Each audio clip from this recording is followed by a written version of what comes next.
Clem from Turn to the Stars. Thanks for tuning in. Today is October 30th, Friday, and I have, as you know, been really studying the energy of the planets and their energy around the election, and to the point that it's become obsessive, and it's just because I really want to understand and I want to be able to share information about it. And last night I found a video on YouTube, and it is by the Leo King, David Palmer, and I typically don't tune into him, but for some reason last night I started to watch, and he did a 4-hour analysis, extremely detailed. Turns out we have one of the same teachers, who is Tad Mann, A.T. Mann, who is an incredible astrologer, by the way, and so is David Palmer from the Leo King. And David Palmer made a prediction in this video.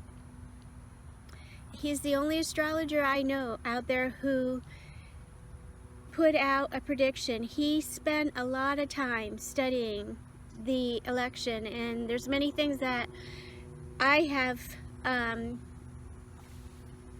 explained energetically, but not to the depth that he has. This is incredible what he's done, and so I have to give him a great big thank you for what he did, and I'm sure the world would benefit by watching it. Some of the things that he said, one of the things he said was that JFK said, let's go to the moon. And there was an astrological signature that was going on at that time, which is going on right now, and Trump is saying, let's go to the moon. To Mars. And so that's pretty interesting. And there's also one of the things that he said that I've also said, that I know there's a couple other astrologers saying the same thing, is that Biden is really not physically well right now, and he is going through a lot, which we're not being privy to. And I mean, there's secrets on both sides. Trump is got Neptune going to be squaring his moon, his south node, and it's actually in a square right now to his sun. It's applying. This is something that's going to grow over the next years, or next couple years, because this planet is so far away, and whatever it makes an aspect to planets in your chart it's a long time coming in, a long time staying, and a long time going out.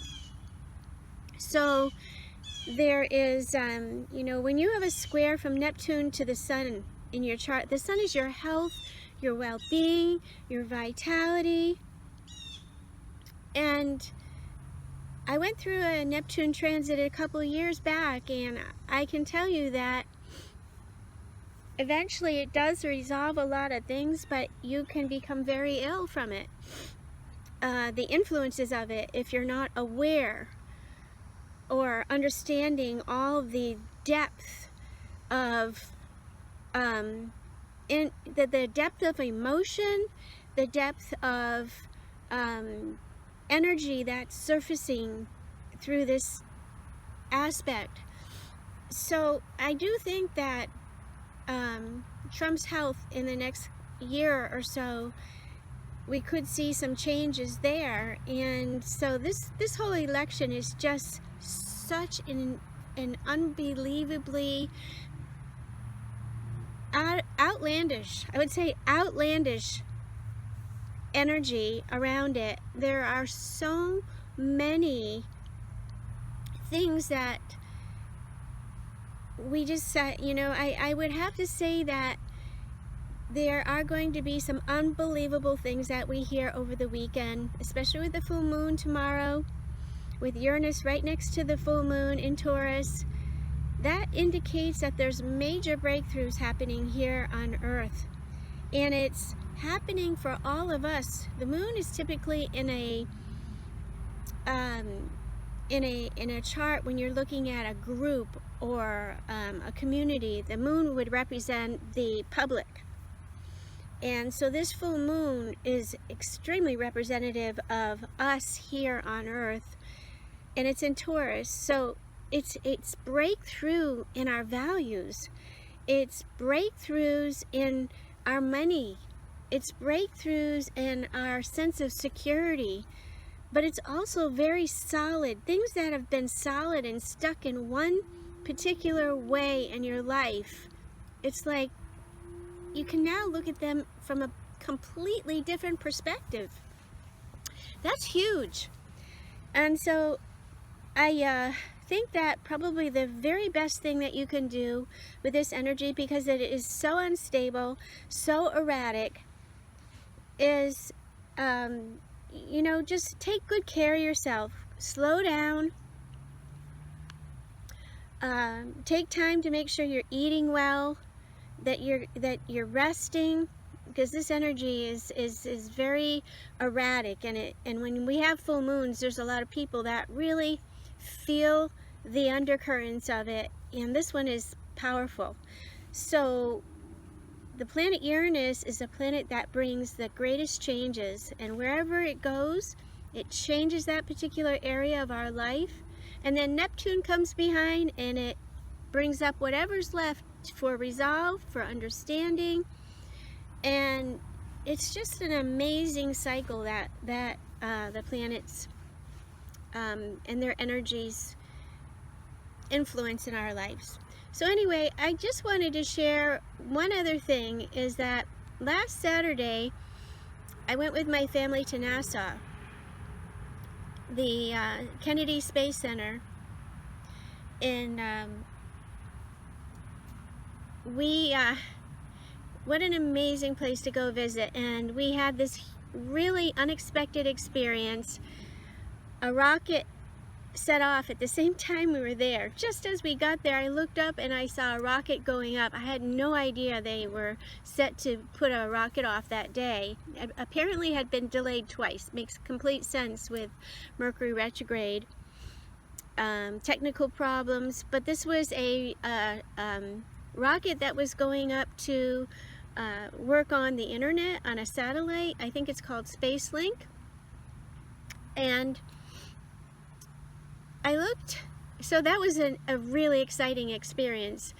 And then as we're touring around, there's this huge picture on the wall of our solar system, and noted that the two largest planets in our solar system are Jupiter and Saturn. And these two planets have been together with Pluto, and you've heard me talk about this, the Capricorn Council, which is something that hasn't happened, these three planets together, in 2,000 years.